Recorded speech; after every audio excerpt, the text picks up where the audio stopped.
大家好，我是小郑。本期视频的主题是川普同志为何突然推迟轰炸伊朗发电厂。就在今天中午，我还在分析明天早上7点40川普会不会升级战争，没想到下午他直接甩出一条推文，找了个超级正当的理由，我晕死啊！这个理由正当到谁都挑不出毛病。川普同志发文说，过去2天美国跟伊朗就全面解决中东敌对状态进行了富有成效的磋商。他已经下令暂停对伊朗能源基础设施实施任何军事打击，为期5天，前提是谈判取得进展。这个理由太正当了，简直不是一般的拖延，而是谈判真的有了进展，甚至战争都有可能结束。看到这儿，我对川普同志的智慧佩服得五体投地，开口就有这么高的技术含量，难怪他把日耳曼银学玩得登峰造极，国际市场瞬间做出反应。国际油价迅速跳水 ，WTI 原油跌了 12.96%， 报每桶 85.5 美元；布伦特原油跌了 13.26%， 报每桶 92.27 美元。美元指数也跟着跳水，黄金跳涨 3%， 美股期货大涨 2%， 恒生指数期货大涨 3%。我现在特别想问一个技术问题 ，WTI 从每桶98美元砸到84美元的时候，是谁在84那个位置精准接货的？普通散户5分钟内从看到消息到打开软件再下单根本来不及，能在这种闪崩底部接到货的，要么是提前知道推文要发，早就挂好限价单的人，要么是 DS 级反应的高频算法。无论哪种，普通散户都是被收割的那一批。随后伊朗方面直接否认，说他们从来没有跟川普直接或通过第三方沟通过。各大指数冲高后略有回落，原油暴跌后也小幅反弹，但大势已定。伊朗否认其实不重要，重要的是川普同志这一步的意志被市场精准把握住了。只要他走出这一步，就说明他的理性还在，市场就可以缓一口气。不得不说，我对财经专家川普同志已经顶礼膜拜。他不仅炒股，现在连原油期货都开始炒了，我服啊，100个服。在这一波行情里，川普家族的财富又增加了多少？本来以为美国财政部下场炒期货是为了做空打压油价，没想到是配合川普操纵市场，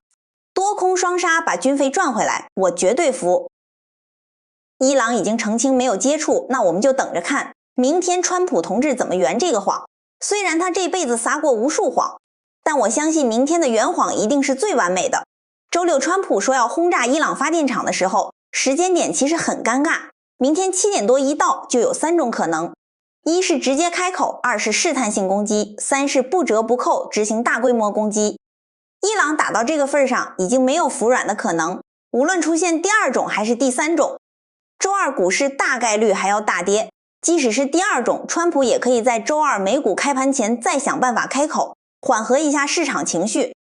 中午节目里我说川普同志拿出了他的独家秘籍，梦到哪儿说到哪儿。现在我道歉，川普同志不是在做梦，而是在伊朗死不投降的情况下出现了幻觉。梦不等于幻觉，幻觉不等于梦，这一点大家一定要搞清楚。做时政节目时间长了，我有时候都忘了自己曾经是财经作家。当看到以色列轰炸德黑兰的新闻时，我忽然发现观察川普的问题时，我可能忽略了某些深层要素。这里边一定有什么深层的要素，肯定不是爱泼斯坦案，他已经死猪不怕开水烫了。那么到底是什么影响了川普同志的判断？我瞄了一眼美国国债市场，发现短期债券收益率正在上升。如果继续升下去，川普就没钱打仗了。我再一次提醒炒股和投资的朋友，普通人不要想着靠期货或者股票发财，你再怎么审时度势，底子再厚，最后还是顶不住有权有势的人随便说一句我们正在谈判，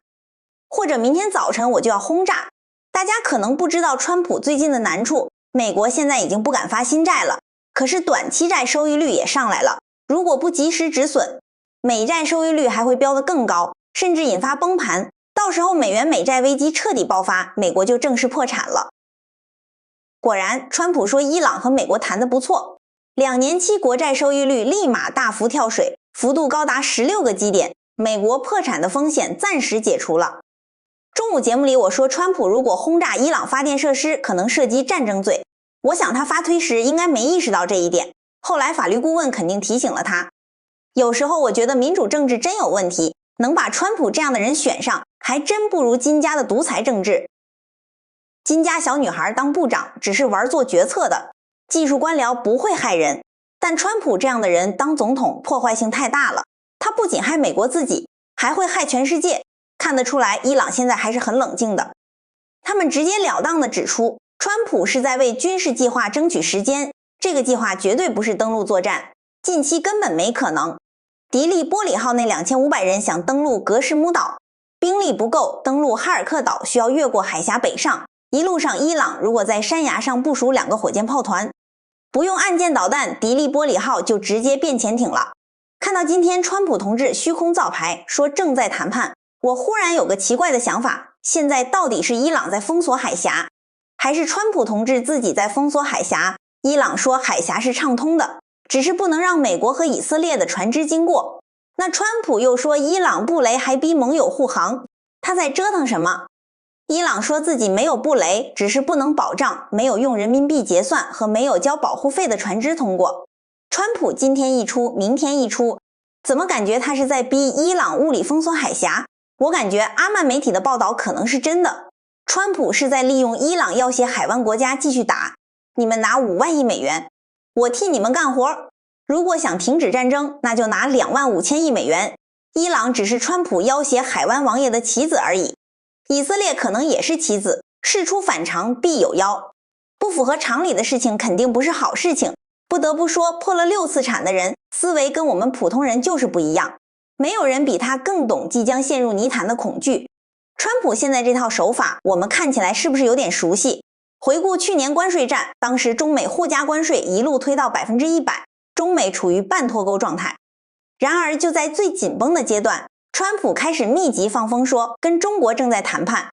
当时老中也否认谈判，但关键不是老中有没有谈，而是川普为什么总说老中正在跟他谈，说对方正在谈判。本质不是披露事实，而是释放信号。一，对峙成本在上升，很可能突破底线；二是内部外部压力过大，他需要寻找不再恶化的途径。所以去年关税战最开始老中肯定没谈，但他不断释放信号，老中慢慢冷眼旁观，到了一定火候才开始谈。这一次伊朗战争也一样，现在打到这个情况，川普非常怕自己陷入另一场越战或者阿富汗战争。如果那样，不要说中期选举完了，美元、美股、美债都完了，一旦战争持续2年以上，美国立刻失去霸权。所以他这次释放正在跟伊朗谈判的信号，不是伊朗到底有没有谈，而是他从单边失控变成主动管理风险。今天川普的 TIL 和去年 TIL 本质还是同一个循环，极限施压引发市场恐慌，为了安抚市场主动释放缓和信号，然后进入谈判期，最终以某种形式妥协收敛。不然以美国制造业那个拉胯劲儿，根本无法支持一场中等规模战争。如果撤退是必然的，结局是永远无法战胜伊朗，或者无法实现战前目标，那还不如及时止损，主动开口。川普说他跟伊朗方面沟通过了，但伊朗否认有过沟通。那么真正的真相是什么？当所有可能性都排除后，最不可能的那种情况可能就是真相。但有一点可以肯定，轰炸虽然推迟了，这并不等于伊朗战争会结束。战争一时半会儿结束不了，不是川普不想，也不是伊朗不想，而是以色列不想结束。现在的伊朗战争就像一块巨大的粘鼠板，不仅把美国粘住了，也把伊朗粘住了。而唯一能让这块粘鼠板失去粘性的只有一个角色，那就是以色列。但以色列现在看来不大可能放美国走，如果以色列继续不断升级战争，最后川普可能不得不派出地面部队对伊朗进行局部占领。如果不进行局部占领，川普自己不是政治生命结束的问题，可能物理生命也要结束。至于谁会再给他一枪或者一个炸弹并不重要，重要的是他的命运可能不会很好。这就是川普，他是一个非常自信、非常想赢的人，而有些势力就利用了他这种心理，利用了他性格的弱点，把这场战争搞到现在这个样子，他们在后边默默操盘，默默赚钱。好了，兄弟们，本期话题就到这里，再见。